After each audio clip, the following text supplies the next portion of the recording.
नाम पर इंसानों को से जुड़ी है। इंसान अपने धर्म पर आंखें मूंद कर विश्वास करता है क्योंकि उसे लगता है कि यही उसके भगवान का आदेश है। लेकिन कुछ लोग भगवान के नाम पर इंसानों को हमेशा ठगते आए हैं। वे लोग दूसरों के विश्वास का फायदा उठाकर अपनी जिंदगी ऐशो आराम से जीते हैं।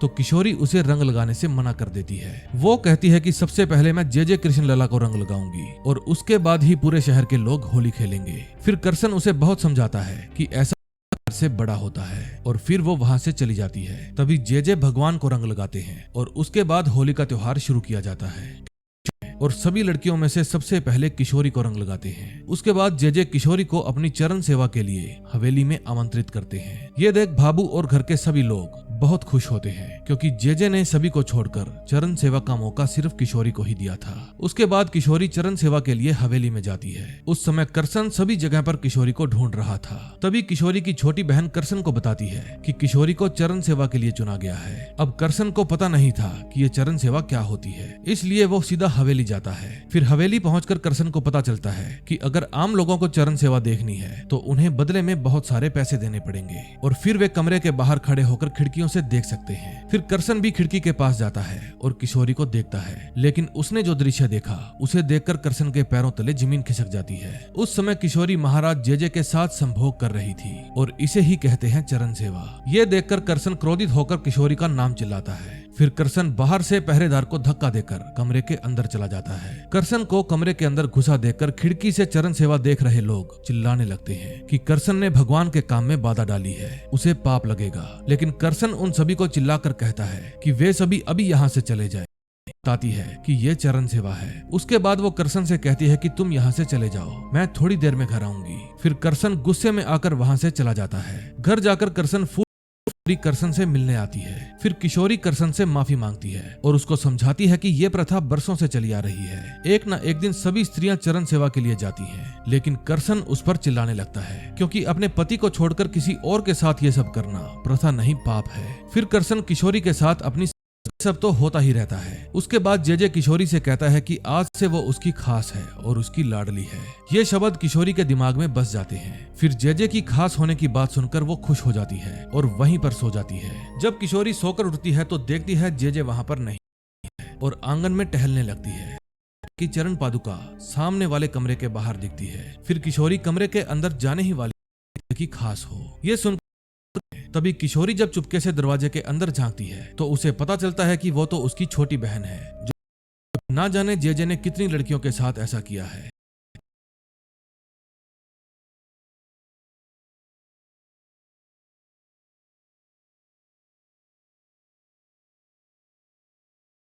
वैष्णव समाज में कि भाई जब भी लड़का शादी करेगा तो पहली रात लड़की सोने के लिए लाला के पास जाएगी। उसमें आश्चर्य की कोई बात नहीं है। और जाती थी और बड़ा उत्सव मनाया जाता था उसका। पति भी, सास भी, बहू भी, लड़की की मां भी, लड़की का बाप भी। और अब भी होता है ये? अभी बंद हुआ है और शायद कहीं होता भी हो।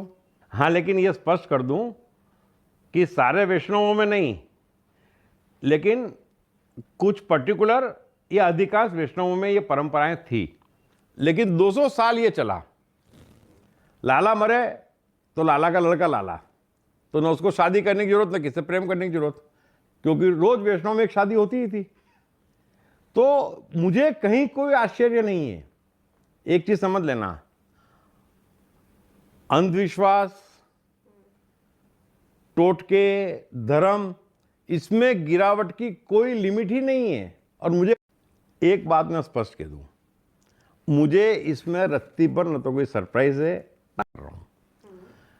मेरी जिंदगी हो तो अभी एक लाला परंपरा थी, मालूम होगा, उस पर सीरियल भी बनी थी।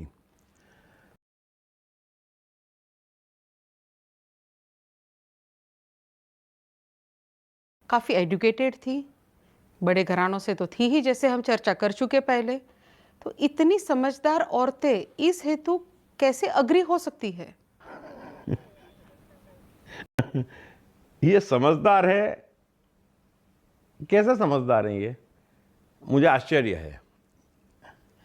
एक चीज बताओ कि आपकी शादी हो रही है, लड़की घर में आ रही है और पूरा परिवार मिलजुल के उसे लाला के पास भेज रहा है सुहागरात करने को। अब वैष्णव लोग तो काफी बड़े लोग हैं, नामी लोग हैं, धनवान लोग हैं, तो आपको लगता है समझदार है, पर समझदार ऐसा करते हैं? अभी तुम है, और लोभ जिसको पकड़ता है वो बुद्धिमान नहीं है, वो समझदार नहीं है। तुम्हारी जो परिभाषा है ना कि वेल एजुकेटेड है, बड़ी पोस्ट पे है, बहुत बड़ा बिजनेसमैन है, बहुत बड़ी सेलिब्रिटी है तो समझदार है, उसका समझदारी से कुछ लेना देना नहीं है। भय और लोभ पकड़ता है वो मूर्ख है, और वो मूर्ख कुछ भी कर सकता है, वो पाताल तक गिर सकता है।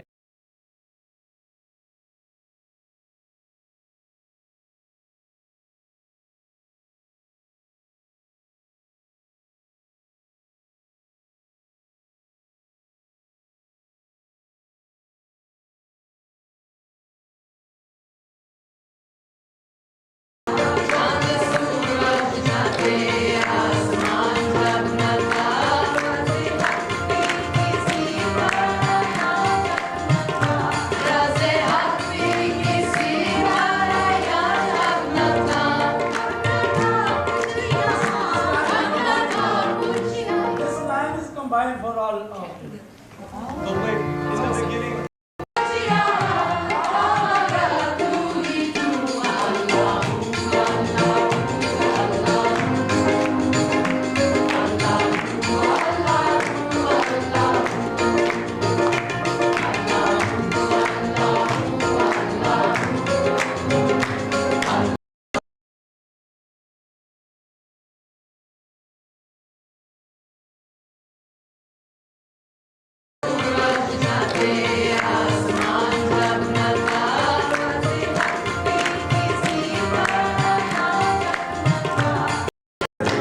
मोको कहाँ ढूंढे रे बंदे, मैं तो तेरे पास में।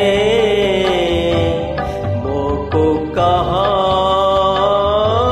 ढूंढे रे बंदे, मैं तो तेरे पास में।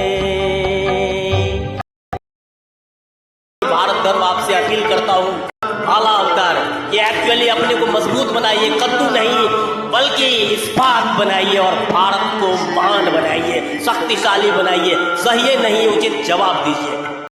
मुझे माँ ने बचपन में ही बताया था 9-10 की उम्र में कि तुम अलौकिक शक्ति संपन्न पुरुष हो। 9-10 की उम्र में ही बताया था कि तुम्हें बचपन में मुश्किल से 4 से 5 साल की उम्र में एक पागल सांड ने जब तुम्हें सैकड़ों नहीं हज़ारों की भीड़ के बीच में देख लिया तो तुम्हारे सामने में आके शांत हो गया सुन के, और सभी आदमी एकदम उंगली दबाए हुए थे कि अब कुचलेगा, अब मारेगा, लेकिन वो सुन के इसके बाद चला गया। उसी तरह से एक पगली जो गांव में हरहोर मचाए हुए थे वो तुमको आकर के प्यार करके चली गई। तुम अलौकिक शक्ति संपन्न हो, और मुझे बचपन में ही पिताजी ने बताया, यानी माँ ने बताया है कि बहुत दिव्य दृष्टि वाले लोगों ने कहा है कि ये भविष्य में देश और दुनिया मानवता के लिए बहुत बड़ा बड़ा काम करेगा।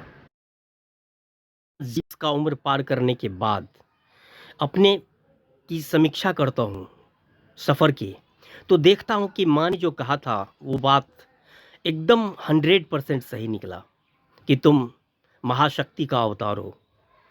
क्योंकि मैंने अपने सफ़र में देखा कि जिस दुकान पर लोग ग्राहक नहीं जा रहे हैं वहाँ मैं चला जाता था तो ग्राहक लगातार आने लगते थे। जिस टेम्पो पर बैठ जाता था वो खाली था, लेकिन मेरे बैठने के बाद वो भर जाता था।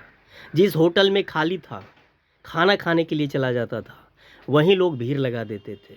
जिस बिजनेसमैन का काम नहीं चल रहा है उसके दुकान पर चला जाता था, उसका ग्राहक की संख्या लगातार बढ़ने लगती थी। कुछ लोग तो यहाँ तक बताए अपना अनुभव कि हम मेरा कठिन काम था, लेकिन जब जब मैंने आपको बचपन में चाहे कभी भी सफ़र में निकलते वक्त देख लिया तो मेरा जतरा बन गया और मेरा काम संपन्न हो गया।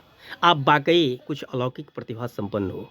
ऐसा बाद में मैंने महसूस किया कि मैं देखता हूँ कि कुत्ते का झुंड, यहाँ तक कि पागल कुत्ते का झुंड ये पूँछ हिलाने लगते हैं कि एक्चुअली जब हम चनपटिया में थे तो चनपटिया में चिड़िया यानी चुरमुन्नी यानी गोरैया हमारे घर में आकर के न सिर्फ खोता बनाया और बच्चे दिए, बल्कि हमारे बेड पर, हमारे मच्छरदानी के ऊपर में आके सोती थी।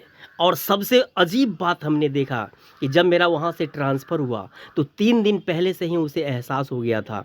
और पहले सिर्फ एक जोड़ा रहता था, लेकिन 3 दिन पहले देखे कि 5-6 आ गया, फिर देखे कि 10-12 आ गया, और जिस दिन निकले उस दिन 200-250 चिड़िया का एकदम झुंड पूरे घर में चाय चाय चाय चाय चाय करने लगा। मैं समझ गया कि हमको विदाई करने के लिए आया है। मैं नम आँखों से उन गोरैयों को विदाई दिया और फिर वहाँ से चला आया। मैंने अभी देखा है खजौली में कि जब तक मैं वहाँ रहा, खजौली में लगातार बुलबुल एकदम निश्चिंत होकर के पति पत्नी और बच्चे हमारे घर में कई बार अपने बच्चों को जन्म दिए और हम पर छोड़ के चली जाती थी कि हमारे बच्चे का परवरिश करेगा। हमने देखा है कि जहाँ भी हम चले जाते हैं ठूठ पौधे में भी हरे भरे फूल पत्तियाँ खिल करके और फलों से लदने लगते हैं, एंड सो ऑन। और इसके ठीक विपरीत हमने देखा है कि जिसने भी हम पर कुछ गलत किया या फिर गलत सोचा या फिर मारने की भी कोशिश की, मैंने देखा कि टोला से लेकर के, गांव से लेकर के ऑफिस तक, चाहे वो डीएम केपी रमैया हो, चाहे बड़ा बाबू तरुण जी हो, वो तो जेल गया डीएम केपी रमैया, और बड़ा बाबू को पत्नी बच्चे मार करके कुआं में डाल दिए। किसी को कैंसर हो गया, किसी का बेटा सल्फस खा के मर गया, किसी के शरीर में स्वतः आग लग गया, एंड सो ऑन। बड़ी दुर्गति हुई। मैं भगवान से हमेशा प्रार्थना करता रहता हूँ कि भैया ऐसा मत करना, लेकिन हमने देखा है कि ऐसा होता है। मेरे हजारों स्टार मेकर पर फॉलोअर्स हैं जो मेरे गीत को सुन करके कहते हैं कि आप में अलौकिक शक्ति संपन्न है, क्योंकि आप जिस भी गीत को छूते हैं उसकी नैकेड शक्ति व्याख्या करके जीवन और जगत के सभी पक्षों को हृदयंगम करा देते हैं। और कुछ लोग कहते हैं कि आप तो मेरे सोलर सिस्टम हैं, तो कुछ लोग कहते हैं कि आप तो मेरे ब्रह्मांड हैं। डीएम सहित कहते हैं कि आप में अलौकिक शक्ति गॉड गिफ्टेड है और आपकी आवाज़ में एक अलौकिक जादू है। आश्चर्यजनक म्यूजिशियन है। कोई कहता है आप मेरी आत्मा की आवाज़ हो, तो कोई कहता है भावना की आवाज़ हो, और कुछ कहता है कि एक्चुअली आपसे सर मैं मिलना चाहता हूँ। और ऐसा कमेंट ये नहीं, हिंदुस्तान के सभी शहरों से तो आते ही हैं। भूटान की राजधानी थिम्पू से देख रहे हैं कि मेरे आप स्टार मेकर भारत निर्मात्री समाज पर देखेंगे तो हजारों थिम्पू से आ रहे हैं, भूटान से, काबुल से आ रहे हैं, अफ़गानिस्तान से, कोलंबो से आ रहे हैं, श्रीलंका से, माले से आ रहे हैं, एंड सो ऑन। तो निश्चित रूप से लगता है कि माँ की बात सही थी कि कुछ ना कुछ गॉड गिफ्टेड है जो हमको मिला है, इसीलिए कि तुम गांधी नेहरू अवतार के रूप में, एक्चुअली देश अरविंद के अवतार के रूप में, भारत धर्म के रूप में स्थापित करते हुए भारत को एक महाशक्ति बनाओगे। मुझे ब्रह्म मुहूर्त में एक्चुअली मेरे जीवन के दूसरे रूप को दिखाओ और भारत का उद्धार करो। यानी अपील करता हूँ, आइए आज तक हमसे जो प्रेम किया उसकी उन्नति हुई, कोई डॉक्टर बना, कोई कलेक्टर बना, और जिसने भी बाधा पहुंचाया, शूटर से मरवाने की कोशिश की, तो कलेक्टर कम कमिश्नर केपी रमैया जेल गया, किसी का बेटा सेल्फस खा के मरा, कोई बड़ा बाबू को पत्नी बेटा मार करके कुआं में डाल दिया, किसी को बच्चा नहीं हुआ, तो किसी को सिलेंडर से स्वतः आग लग गया, तो किसी का ब्रेन हैमरेज हो गया। मैं उस मिशन पर निकला हूँ कि भारत, पाकिस्तान, बांग्लादेश को एक करके विकसित राष्ट्र बना करके भारत को विश्व में वो सम्मान दिलाऊंगा जो एक्चुअली कालिदास के समय में था, चंद्रगुप्त मौर्य के समय में था, अशोक के समय में था।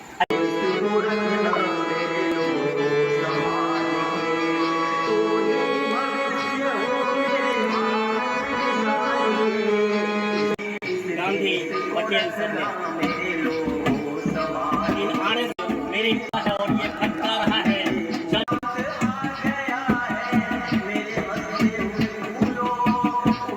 छलांग मार के आकाश को छू लो, अब गारो गगन में तिरंगा उछाल के, इस देश को रखना मेरे लोगों संभालिए। आपका भी उद्धार होगा, मेरे दर्शन करने से आपका उद्धार होगा, मेरी वाचा सुनने से आपका उद्धार होगा।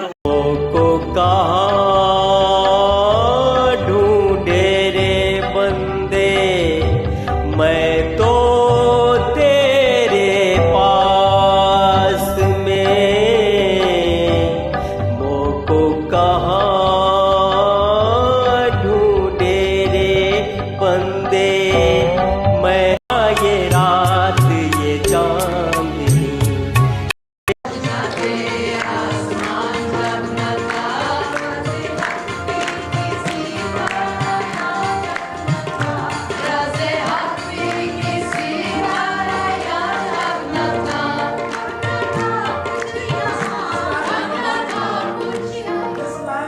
combined for all.